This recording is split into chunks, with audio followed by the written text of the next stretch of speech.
بسم اللہ الرحمن الرحیم۔ السلام علیکم پیارے بچوں، کیسے ہیں آپ؟ یقیناً ٹھیک ہوں گے، تندرست ہوں گے۔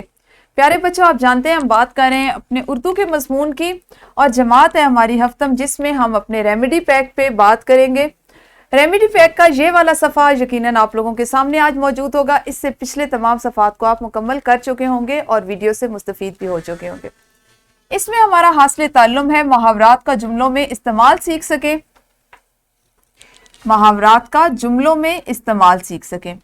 آپ نے اس QR کوڈ میں دی گئی ویڈیو کو دیکھا ہوگا، اس لیکچر سے سمجھا ہوگا کہ محاورات کو ہم اپنے جملوں میں کس طرح استعمال کر سکتے ہیں، اور اگر ہمارے کسی اقتباس میں محاورات دیے گئے ہوں تو آپ کس طرح سے اس کو آپ کو پتہ چلتا ہے کہ وہ محاورہ ہے اور اس کا عام روزمرہ زندگی کے جملوں سے فرق ہے یا اس سے مختلف ہے۔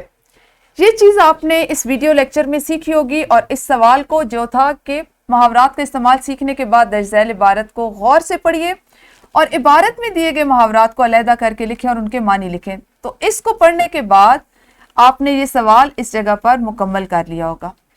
جن بچوں نے ابھی تک یہ سوال مکمل نہیں کیا وہ دوبارہ اس ویڈیو لیکچر کو دیکھیں اور یہ سوال مکمل کریں۔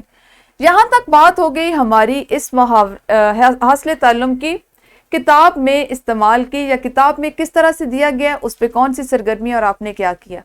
اب ہم بات کرتے ہیں کہ اس محاورے کو ہم اپنی عملی زندگی میں کس طرح سے استعمال کر سکتے ہیں، یہ حاصل تعلم روزمرہ زندگی میں کس طرح ہمارے لیے فائدہ مند ثابت ہو سکتے ہیں۔ تو پیارے بچوں، پچھلی جماعت میں بھی آپ نے سیکھا کہ محاورات اور روزمرہ اس کا استعمال بول چال میں کرنے سے ہماری بات پر اثر ہوتی ہے، وہ زیادہ زبانی انداز میں دوسروں تک پہنچتی ہے۔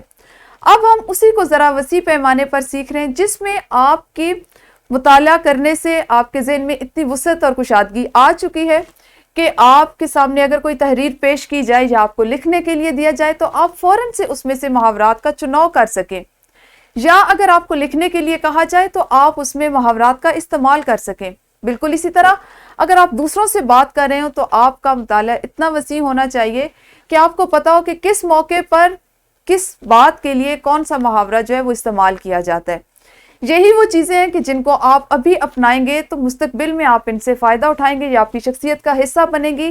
آپ تقریر کے فن سے جب واقف ہوں گے، آپ اس کو سیکھیں گے تو اس میں محاورات کا، ضرب الامثال کا درست استعمال آپ کی بات میں زیادہ وزن اور زیادہ اس میں آپ یہ کہہ لیں کہ وہ بات جو ہے وہ زیادہ وزن کے طور پر سامنے آئے گی۔ ٹھیک ہے، تو کوشش کیا کریں کہ جو حاصل تعلم آپ کتاب میں سیکھتے ہیں اس پہ مشق کرتے ہیں، اس کی کوئی سرگرمی کرتے ہیں، اس کو عملی زندگی میں بھی اتنی ہی اہمیت دیں اور اس سے فائدہ اٹھائیں۔ یہی ہمارا سیکھنے کا مقصد ہے۔ کل ہم اپنے اگلے حاصل تعلم میں کیا چیز سیکھنے جا رہے ہیں اس پر بات کریں گے۔ اس وقت تک اپنا خیال رکھیے۔ اللہ حافظ، شکریہ۔